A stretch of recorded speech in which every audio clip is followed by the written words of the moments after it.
Hi everybody, this is my question and answer video. I asked you all a few weeks ago now on social media if you had any questions for me, and I've picked a page full of them, and we're going to answer as many as possible today. And there was loads of really good ones though, and it was difficult to pick what to do, so I'm going to do another video later on with all the rest of them that we couldn't squeeze in. So I'm just going to fire straight in because there's loads. So first up, we've got Jen, who says, do you know what you're going to draw before you start, or do you just go with the flow? So the honest truth is, not really. I'll sometimes do a small sketch and I'll work out, if it's going to be a circle or a full page spread. But essentially, I just sit down with a big blank sheet of paper and start in the middle and let it grow. So my editors for the books sometimes get a bit nervous about that because there's never thumbnail sketches, but it all just seems to sort of grow quite organically, and sometimes you have to pull it back a little bit and maybe do a bit more in one area, but no, essentially there's no plan. So next up, we've got Crystal. Crystal says, do you use measuring tools to ensure that each shape you draw is correct, or do you draw mostly freehand? So I'll sometimes use a compass just to draw a quick circle, but no, I quite like the wobbly line and the slightly imperfect circle because everything I draw is by hand. It sort of makes sense that it's not quite too precise, and I like that each flower is slightly different and sometimes a petal's a little bit wonky, so yeah, no precision. So Jenny wants to know, how do you get your drawing completed from sketch to finished article? Do you scan the drawing then edit on Illustrator or Photoshop? Yes, is the basic answer. So everything starts off like this,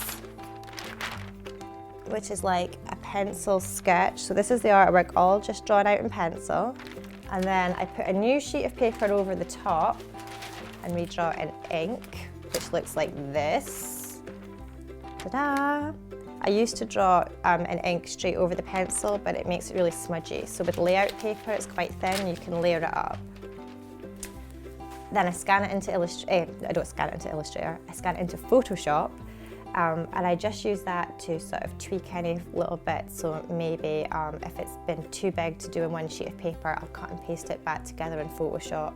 Or if like the dog has sneezed under my desk and the pen's gone a little bit crazy, I'll just tidy that up.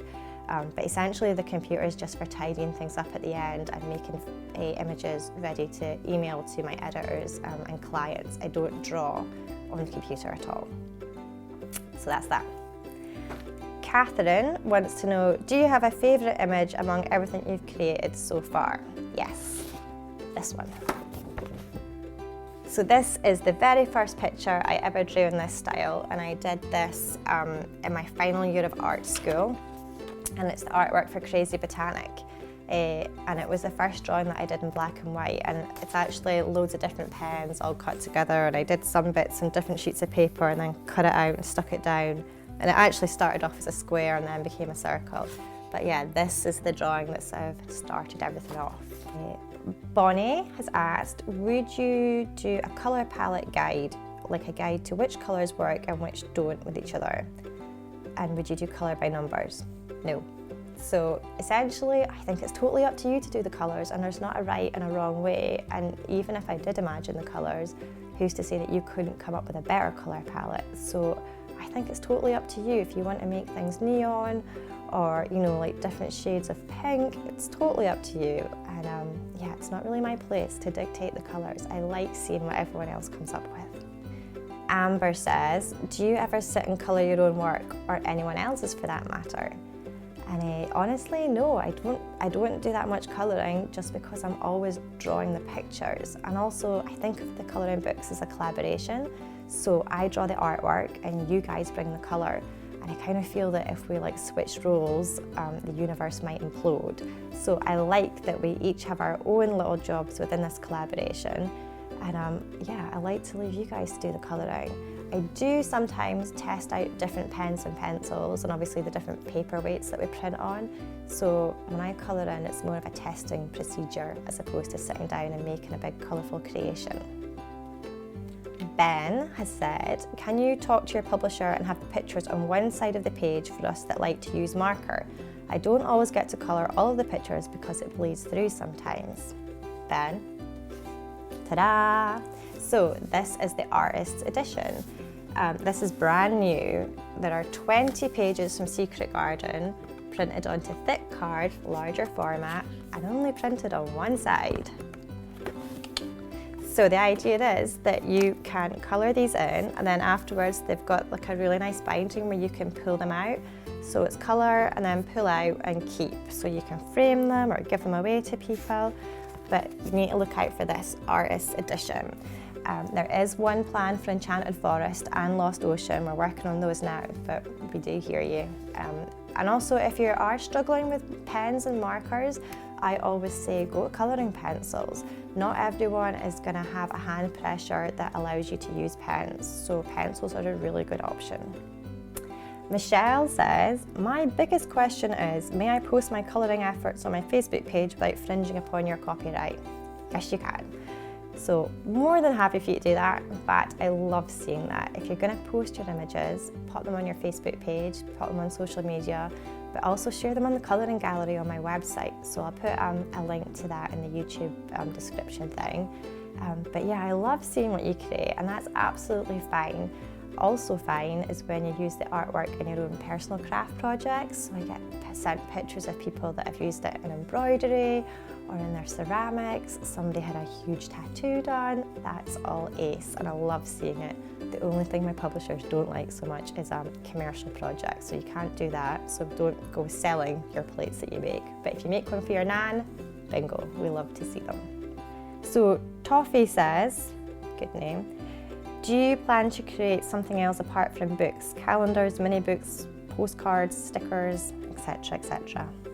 Essentially, yes. Just wait. 2016 will be the year that you start to see that happening. Terry says, are you making a Christmas book? So some of you might have seen the pictures that have been posted in the last few weeks of some of the Christmas images. And I can't give too much away yet, but we have a very special Christmas project that I'll be launching on the 1st of December. So check back then, and yeah, all will be revealed. So one question that I get asked loads, and that too many people asked to name them all, was which pens and pencils do I recommend for colouring in? So I use Staedtler pigment liners for all my drawing. I love their 0.5 and 0.2. I could do a whole separate video just on pens. So when it comes for colouring in, I really like their products as well. These are my favourite pens. These are their Tri-Plus pigment liners. You get loads of really nice colours, and they have the best fibre tip nibs. So like they're super small and you can get into loads of little details. The colours are all really vibrant.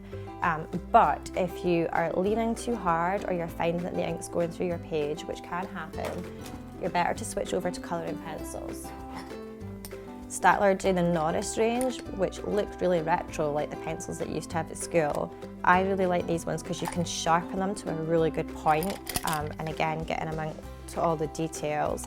They also do, what is the name of their other pencil range? Ergo Soft, which is a slightly softer lead, which is really good for blending and layering up. And also they have a triangular barrel, so they feel really nice in your hand. So if you're trying to find pens or pencils to use, they would be my options. I would go and look up for Staedtler pens. And in the UK, you get them all over the place. You get them in Tesco and on Amazon. But yeah, they're my faves. So that's my last question. There was hundreds on Facebook and Instagram and Twitter, literally hundreds. So I'm gonna do like a 50 things or a 50 questions type one where we whiz through them all in a few months' time after we've done all this, probably after Lost Ocean's launched, and we'll answer more then. But thanks very much for watching, and I hope that's enlightened some of you as to what goes on in the studio. Bye!